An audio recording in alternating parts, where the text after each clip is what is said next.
Il y a une règle de météo politique, Gilles Boulot. Quand le vent souffle fort, il emporte aussi les girouettes.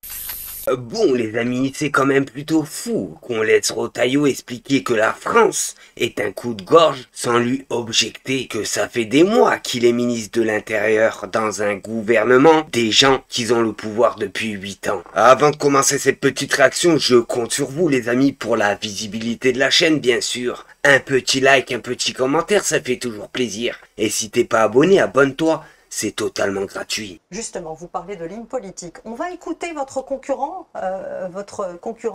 Laurent Wauquiez, qui s'est exprimé. Il vous félicite, mais il vous met aussi en garde. Ma conviction reste la même. Il faut rassembler toute la droite et il faut porter un procès de rupture. Et nous ne pourrons le faire si nous sommes dilués dans le macronisme. Bruno Retailleau, est-ce que vous allez vous diluer dans le macronisme? Et d'ailleurs, est-ce que vous restez au gouvernement? Cette question, elle est tranchée. Est-ce qu'on peut faire 74% dans un cercle de militantisme, c'est-à-dire ce sont nos adhérents qui ont tranché à 75%.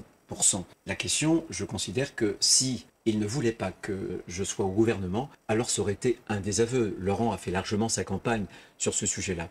Vous savez, un mot, si nous sommes au gouvernement aujourd'hui, c'était simplement pour éviter le pire. Parce que si on avait dit non, collégialement d'ailleurs, notre famille politique au président de la République, il n'aurait pas eu d'autre choix que de donner les clés du gouvernement de la France à la gauche mélenchonisée. Et le pire, c'est une France au bord du chaos que nous aurions trouvé il y a quelques mois. Donc oui, on n'a pas les mains libres, puisqu'on n'a pas de majorité au Parlement. Mais moi je me bats, j'essaie d'être utile, j'ai pris un certain nombre d'orientations que la droite aurait rêvé prendre il y a bien longtemps. On a pris désormais des circulaires pour rendre plus difficile la régularisation, la naturalisation. J'assume le terme d'assimilation pour ceux qui veulent entrer dans la communauté nationale, etc. Et on a déjà des résultats. J'ai juste une question à lui poser, à ce vieil imbécile. Qu'est-ce qu'il a fait depuis qu'il est ministre, à part essayer de faire la guerre avec l'Algérie? Et bien sûr, stigmatiser toujours les mêmes, vous l'aurez compris, l'immigration. Et là les amis, changement de sujet.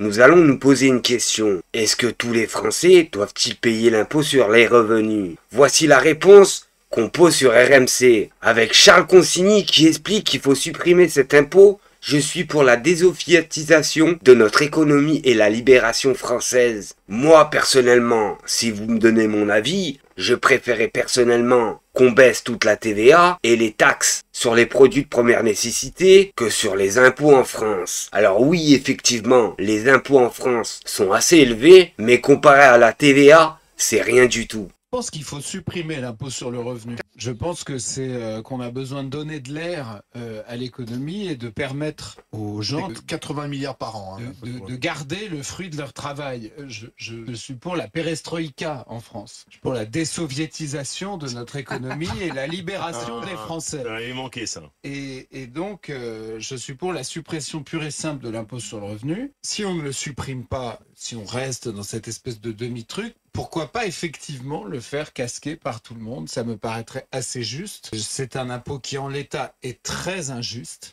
qui effectivement repose sur une toute petite minorité de vaches à lait, abusivement considérées comme riches alors que ce sont à peine des classes moyennes supérieures qui parfois auront raison de se demander à quoi ça sert de fournir plus d'efforts, de travailler plus, de faire en sorte de gagner un peu plus d'argent, puisque de toute façon l'État est là pour tout leur prendre et le jeter ensuite dans le tonneau des Danaïdes de nos finances publiques. Donc voilà, à choisir, je suis pour la suppression pure et simple. Si on ne le supprime pas, effectivement, je suis pour le rendre universel, parce que le système où des vaches à lait cravachent pour les autres, il est, à mon sens, injustifiable. Ah bah c'est sûr, pour le travail qu'il fait et le salaire qu'il ramasse, c'est clair que lui, il est dans la ligne de mire des impôts. Par contre, il faut lui dire à ce petit inculte qu'il y a des millions de Français qui travaillent dans nos usines, qui travaillent dans nos boulangeries, qui font les travaux les plus pénibles en France et qui gagnent une cacahuète. Et là les amis, changement de sujet, on va se tourner vers Juan Branco. Aujourd'hui, il est dans un lit d'hôpital. Vous vous posez la question quand même pourquoi? Eh ben, il a été empoisonné les amis. Un mystère à haut risque. L'affaire Juan Branco prend une tournure de plus en plus inquiétante. Hospitalisé depuis 3 jours, soit depuis le 15 mai 2025, l'avocat et écrivain français lutte contre les effets d'un empoisonnement présumé par Streptocoque du groupe A invasif. Une méthode rare et sophistiquée. Et si vous vous posez cette question, comme des millions de personnes, pourquoi l'ont-ils empoisonné? Voici la réponse. De ces individus n'a fait fortune grâce à son talent. Tous, sans exception, ont généré leur fortune grâce aux appuis qu'ils avaient au sein de l'État. Rodolphe Saadé, la nouvelle coqueluche de la Macronie, le dernier oligarque qui vient de racheter notamment BFM et RMC sur demande de l'Élysée, a fait pas moins de 50 milliards d'euros de bénéfices pendant la crise grâce à la compagnie CMA-CGM qui est le principal transporteur maritime au monde. D'où viennent ces bénéfices? Et d'où vient la fortune de la famille Saadé qui détient 75% cette entreprise de l'État?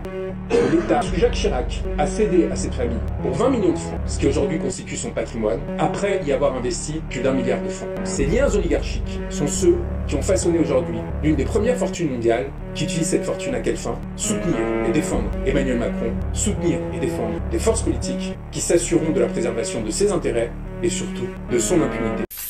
Et sur cette dernière vidéo, les amis, on va voir l'indemnité pour chaque sénateur, président et des frais remboursés sans justification. En France, l'indemnité pour chaque sénateur monte à 11 350 € net. Le président touche 18 000 € net, 6 000 € de frais remboursés sans aucun justificatif. Impôt sur le revenu calculé sur 4 130 €. Et non, pas sur 11 350 €. Ça, c'est formidable. Actuellement à soutenir la chaîne. Je remercie Saycook, je remercie Farid Azouk, je remercie Charlie, Néo et Framboise, je remercie Pascal, Franklin Gilles et Philippe.